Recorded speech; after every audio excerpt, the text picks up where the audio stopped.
Good morning. This is Gardener Israel. I'm going to do a video on sharpening the chainsaw. So I brought the chainsaw in the shop and I thought I'd do a real quick look at the shop. I built this. This is the first building that I built using the Wood Miser wood. It's an octagon. I never had built any building before, but a friend of mine had a octagon log cabin, and this is just all the stuff we have in here. It's a mess right now, and we do occasionally clean it. You see, we do a lot of work, and we got wood all over the place, and different tools. I'll show you a tool that I just bought. I'll show you some of the. Look at some of the cedar slabs we've got leaning up in here. And this is different wood that we've cut with the Wood Miser, and lately people bring us wood. If you're thinking about buying a Wood Miser, this might help you a little bit. Now, a lot of this stuff here we get on halves. If it's a nice kind of wood, sometimes we won't charge the people to cut it up, and they're a little short of cash, and they'll let us have half the wood. Okay, going on around.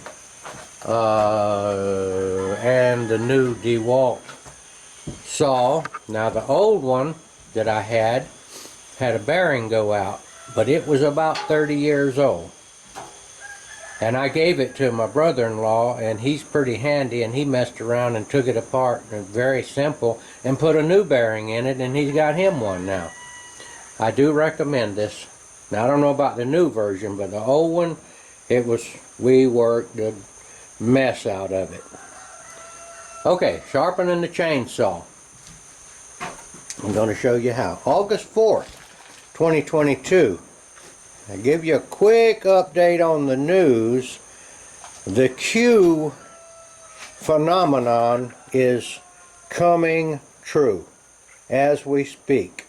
And as President Trump said, you'll see what the storm is, and the storm, I think, is upon us now.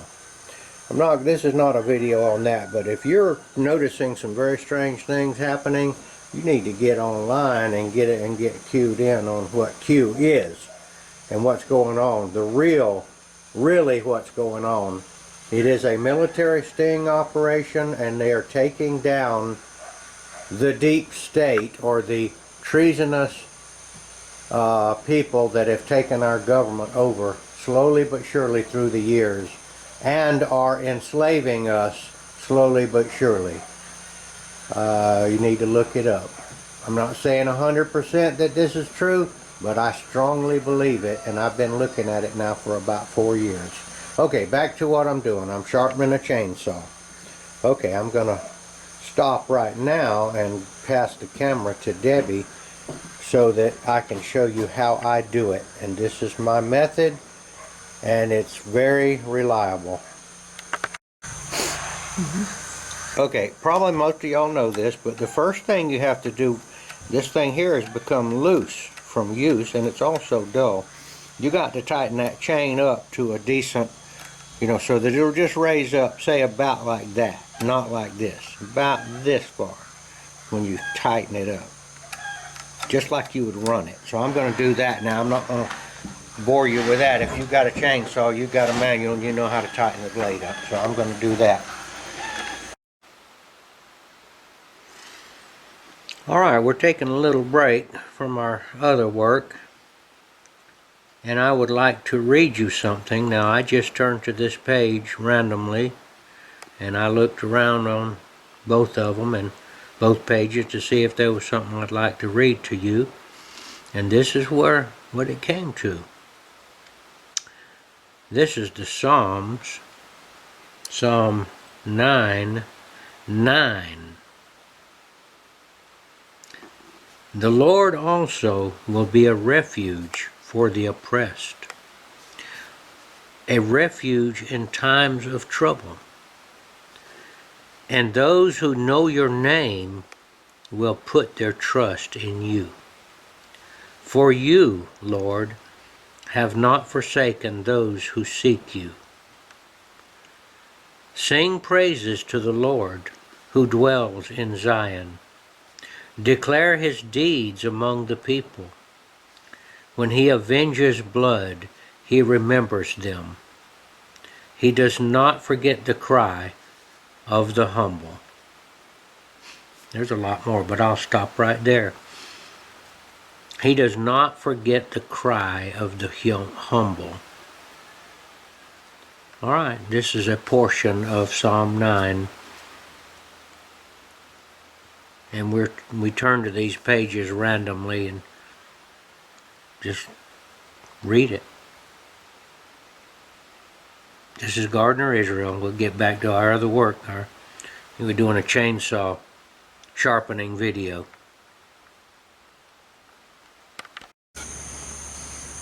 Okay, this is the little thing that I invented to help me to clamp the chainsaw properly in the vise where I can work it. This is just a block of wood, and it's got two magnets. What do you call those? Rare earth magnets. And that goes like this. And of course you save these. Okay? Now I can place the chainsaw, down there. I think I needed a little bit like this.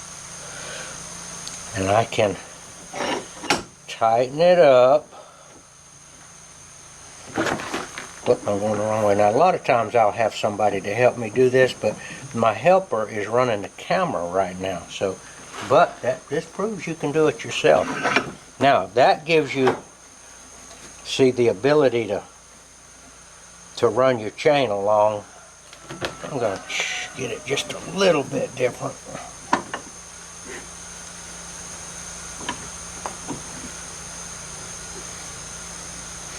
A little bit higher. Now, I've got this chainsaw so that I can move it along. Now, that's the first thing. And by the way, I just drilled the appropriate hole in these pieces of wood, and I put it in there with some 2-part epoxy, and I haven't any trouble with it at all. This is the machine right there.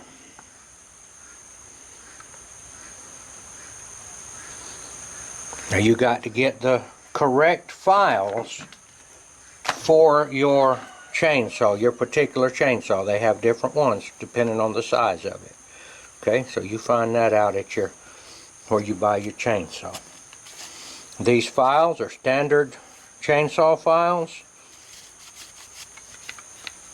And this thing takes apart and they can be replaced. Now you look on this thing right here and look on the, this thing here can act like it's complicated, but it's got a drawing right there, or a print. Okay, so there's you look right there and it tells you how to put it on. Now that would be your chainsaw, and this shows you which direction. So it took me a long time to realize that they actually had a diagram on there that helps you with it. So now let me go right here and I'll show you. So here's your chainsaw on your diagram, on your plastic, and that's showing you the chainsaw is that way. I think that's what it means. And this thing goes on, and this shows you that the angle is this way, so it goes on like that. Just like that. It slips right into the... Now, this flat file right here does the raker. And that keeps this raker at the exact height that it needs to be. So every time you run this across here, and it basically works like this, I'm sharpening that tooth, and I go about 4 or 5 times. It's also sharpening that raker down. So you do that, and then you turn it around and do it the other way. Now, so I'll know where I've been, I will mark this tooth with a red marker. That seems to work the best for me, so that when I get back around, I'll know that I've been all the way around. So I've got I put my diagram on top. That's the chainsaw, and this is the way that it goes, and this arrow shows you stroke it this way. So before I realized this had a diagram on it, I would fumble around with this thing every which way and upside down and couldn't figure it out. And it would take me, I would get it, but that just shows I'm real slow. 3, 4, 5. Now I just use it to push it back and go to the next one. 1, 2, 3, 4, 5. I'm gonna go 6 because I let this chainsaw go too long. And then you go to the next one, and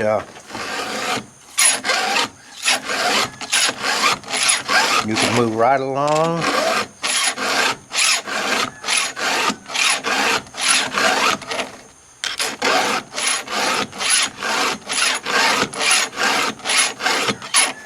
And this thing here keeps it.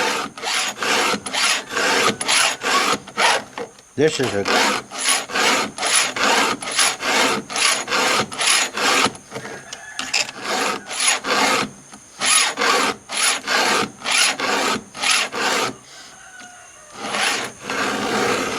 and you can feel you're really too.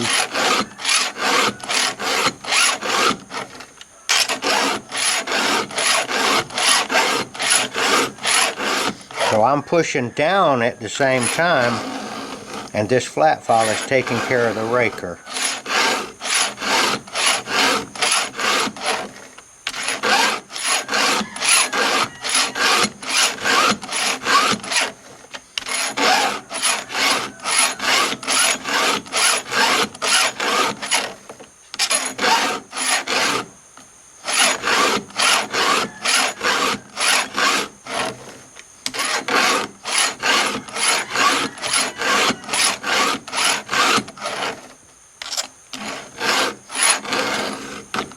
That just shows you right, you bring it up tight there, and that shows you right where you're to.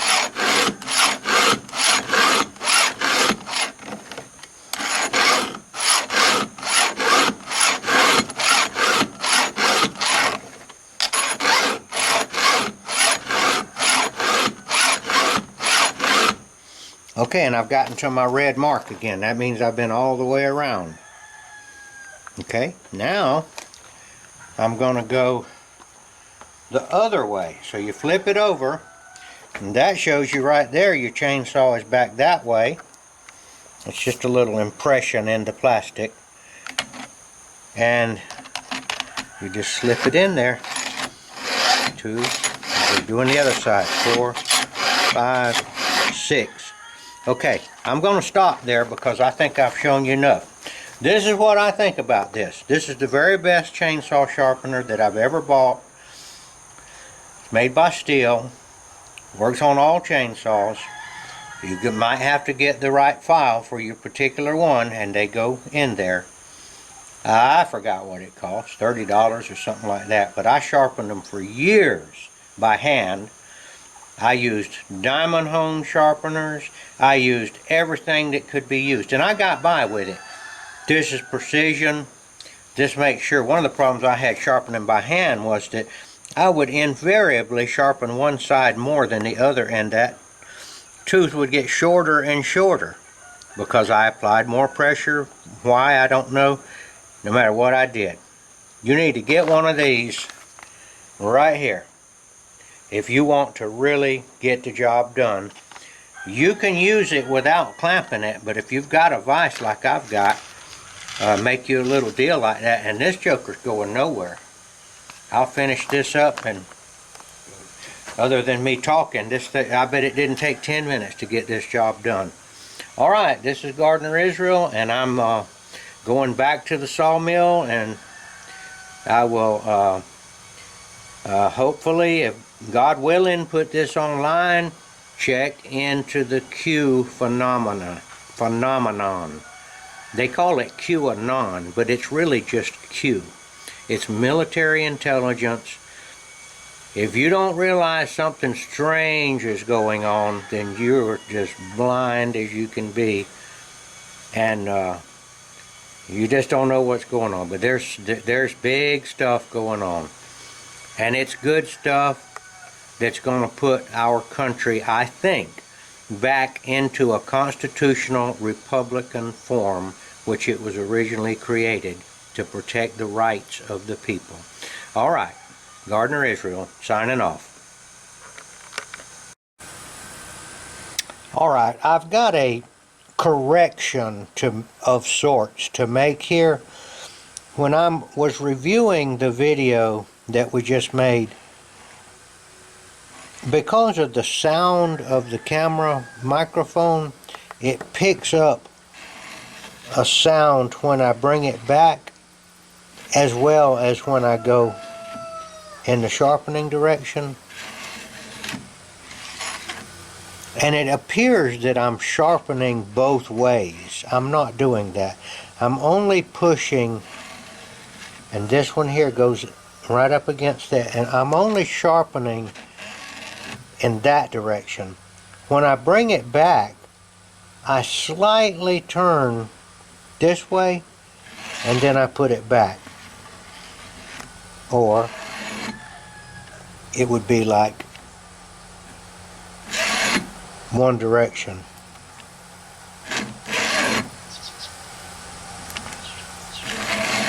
But when you get used to this thing, the camera, you don't have to pick it up every time and reseat it. You soon learn how to bring it.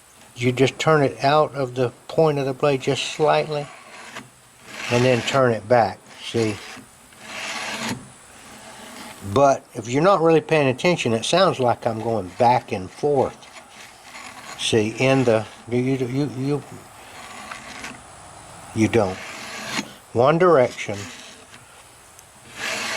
That noise you hear, I'm not sharpening that tooth anymore. I have brought this thing back slightly.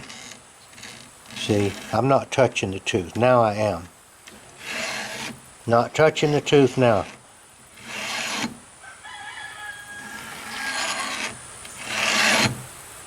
And in the way I was doing it,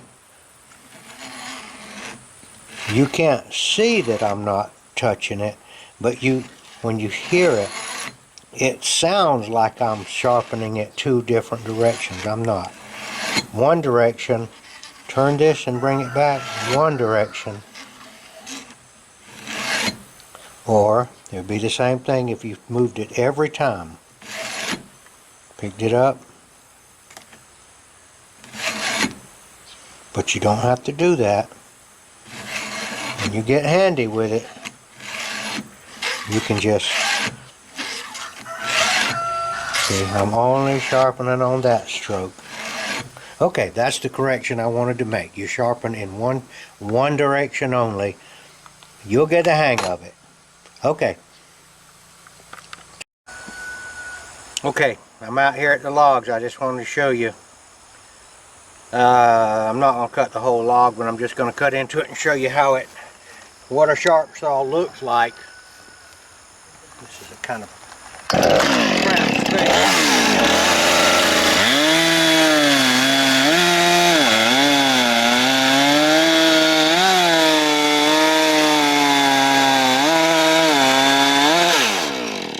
Not going to finish it because I have to move this log over some. Alright, that's what a good sharp saw looks like. You're just throwing those chips out, and the chips have got good size to them. There's very little dust, and that's with the Stihl sharpener. I've had that thing about 5, 6, 7 years now, and I don't know, they may have actually upgraded them since then. Okay, going back to the sawmill.